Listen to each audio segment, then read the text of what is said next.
Grab a cup of coffee and tune in the Peas in a Pod series of the Balkan Forum Podcast. This is a cozy conversation that seeks to bring people together by finding common ground amidst diversity. We only ask that you bring an open and curious mindset. I welcome Ioanna Lachana, a passionate communications professional and public diplomacy expert. After spending almost 10 years working in communications in the Greek embassy and OSCE mission to Skopje, Ioanna joined the EULEX as the mission's head of press and public information office and spokesperson. Ioanna is specialized in crisis communications and reputational management. Today we will speak about languages, cultures, and what brings us together. So Ioanna, tell me, how many languages do you speak? Well, languages are my passion. In addition to my native Greek, I speak also 8 more languages. Well, I've learned throughout my life 8 more languages because now I don't really speak all of them. I do have a passive knowledge. I have not managed to, practice them over the years. I started with English and French because I grew up in a very small town, beautiful however, in Greece, called Messolongi, and the only options were actually English and French, and of course we learned Latin at school and ancient Greek. Then when I started with the university, I studied communication, and we visited the International Relations Department of the public broadcaster. And the person in charge told us, who speak English? Many of us, said yes. Who speaks French? Many of us also said yes. And then he said, who speaks Russian? None of us raised their hand. So he said, this is the language you need to learn if you want to become a journalist. So I started studying Russian. And then I love singing, but I'm not going to sing today, right? Maybe.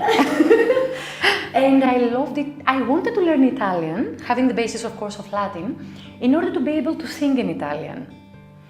After Italian, I went for Erasmus studies in Portugal at the University of Minho for communication studies. So the professor there told us whoever takes the tests in Portuguese gets extra points. So I said, challenge accepted. I learned Portuguese. It's a language that I really love. It reminds me of my carefree years, as a student. And of course, when I got back to Greece, I said, let me make it with another one. I then learned Spanish. However, I don't seem to remember anything from Spanish anymore. I don't know why. I do get to learn the lyrics again of the songs while I'm dancing. At least Or singing. Or singing, exactly. I hope to be able to refresh it at some point. If I ever serve in Madrid, nobody knows what future brings, exactly. And then I was posted in North Macedonia. I acquired another language there, but then I forgot the Russian totally. And then I met my boyfriend, who is now my husband, and I decided to learn Albanian. Of course, this is not as easy as it sounds. Many rules. Challenge accepted again? Challenge accepted, but this was a real challenge. And when I thought that I can actually speak Albanian, I came in Kosovo, and this led me to my professional path. And then at 7:30 in the morning, someone asks me, are you tired? And I said, oh wow, I just woke up. Do I look tired?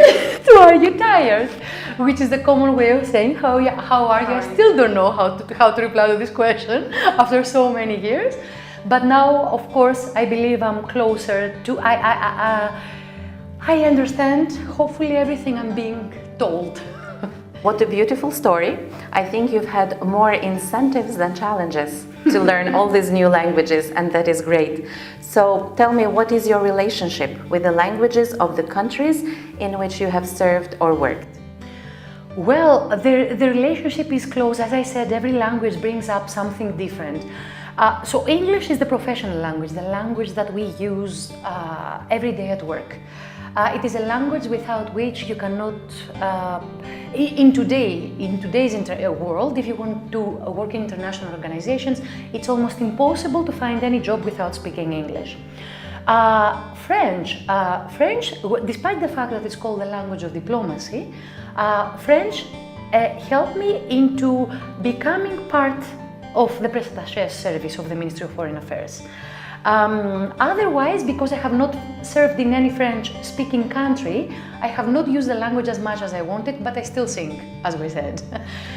Portuguese reminds me of my beautiful, beautiful, wonderful years in Portugal. All this carefree spirit, being a student, only thinking about the life as it should be, happiness all around.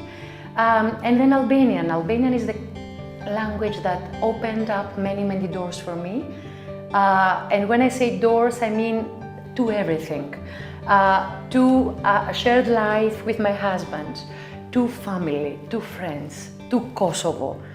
It is a language that I want to acquire even more, because I feel that every day there is always something more to learn from. I see.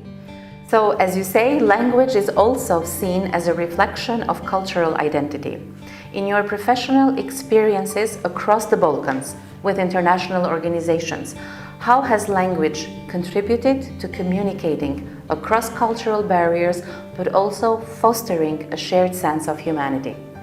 Well, when you introduced me, you said that I'm a communicator, so I will start saying something. I don't know. I have always believed that communicators must speak the language of the country where they serve in. It is a way of showing respect towards the people. It is a way of coming closer to the culture. It is a way of showing care, showing professionalism. And you know, I've seen that, for example, when I speak Albanian, even if I make many mistakes, people do not seem to care. They seem to care about the fact that I'm trying to speak their language. And of course, the fact that I may be, it might be impossible for me to pronounce some of the sounds. You know, some je, sh, I try a lot. People do not see it as a problem. They appreciate the fact that you're trying to speak their own language. Of course, thanks to the fact that I speak the language, I've seen that it's easier for people to open up, both personally and professionally. The language barrier is not there. You can discuss more openly with them. You can exchange views easier. At least this is what I believe. And of course, then people tend to open their homes to you, then tend to open their hearts, and then you become friends for life. This has happened here and also in my previous posting. I also believe that a professional is very important to speak the language, because it is a way to have an unfiltered contact and conversations, and also contact with what, for example, the media are talking about you or the organization you work with. You do not need an intermediary to understand what is being spoken in the society or in the media. You can digest everything yourself, and you can exercise this listening or social media listening. You can see what people do and say and think about you. And in this way, then you can tailor your messages better as a communicator. You can address their concerns. You can write a message that are actually, for example, in my case in EULEX, that sometimes de-escalates the situation. It helps bring a sense of safety through the messaging. However, I do understand that, for example, in international organizations, we use more than one language. In our case in EULEX, we use English, Albanian, and Serbian. The messages cannot always be super effective in all these languages. You might have a super smart idea to play exactly, and then how do you translate this? For example, we were engaging with the youth about the rule of law, and I wanted to write something like the rule of law is youth, U capital, and TH, which is very smart in English. Exactly, but it's not really very. It's not translatable. Exactly. It loses the meaning or the playfulness that this phrase has. That's actually a very insightful message for the entire expat community, living not just in Kosovo but anywhere else in the world. Can you share some personal insights into languages as a tool for diplomacy? First of all, being a diplomat, if you speak a language, it shows by default an interest in the country's history, in the country's culture, in everything related to the language and the culture. It also, as I said before, provides an unfiltered view of the things. It builds rapport with the partners immediately. It opens people up far easier. And here I want to mention an example. For example, as a EULEX spokesperson, I've given many interviews about the work of EULEX. Once I was invited in a TV show in KTV, it's called Taboo.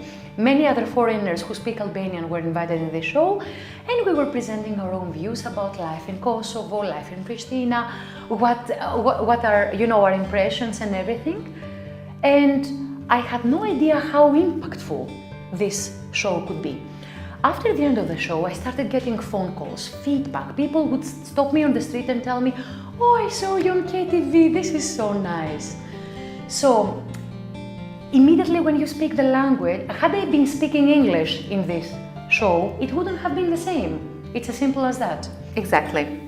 And as a communicator, from your point of view, how can storytelling across different languages and cultures promote a sense of commonality and understanding? You just mentioned the case of the slogan with the EULEX campaign, and how to turn that around, how to make these differences actually work towards a shared vision. Yeah, that is quite challenging for a communications professional that needs to tailor the messages in different languages. However, in the communication theory, we have learned that we need to evoke emotions through our messages. We have also learned that we need to be based on shared values.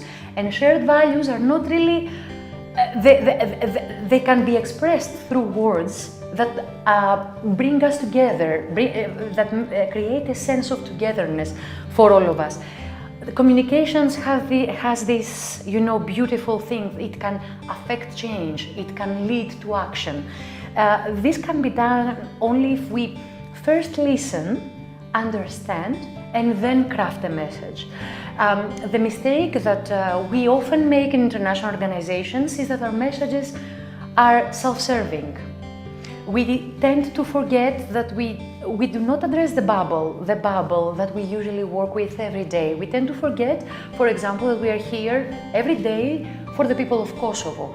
And these are the people that need to understand our message, and not, for example, only the people in Brussels. This is a separate audience. Yes. It needs to resonate for the people. Exactly. In the country you serve. Exactly. And to stay away from self-serving messages, to speak in simple words. It doesn't have to be complicated. Actually, what I'm telling people very often is that our job is to translate complex English into simple to easy to understand English, and then of course easy to understand Albanian, easy to understand Serbian. This is the only way for people that we are here for the people of Kosovo. And only if our message comes across, this is the only way to be able to serve the interests of the people of Kosovo. That's true. So speaking of words, which is your favorite word? In what language is it, and what does it mean to you? All right, so I'll pick an Albanian one because we are in Pristina, and a word that it took me a while to understand its full meaning. It's the word shnosh. Very nice one, but in what sense? In what sense? Well, if we are healthy, everything else can be fixed. What does work mean? What does power mean? What does money mean if we and our loved ones are not healthy? If we're not shnosh. Yeah, exactly. And this also entails about not caring about things that you cannot change, or not caring about, not worrying actually about things that you cannot change, and not worrying about things that you can change. Shnosh, in the sense, let it be. Yes. My husband, every time I tell him something, "Oh, I have this problem," he tells me, "Oh, Ioanna, shnosh." I want to be able to embrace this mentality eventually. That's such a beautiful word that you have chosen for today. Thank you so much, Ioanna. Thank you for inviting me. We hope we're shnosh and we meet each other every time, and we're always shnosh. Thank you very, very much. Thank you so much.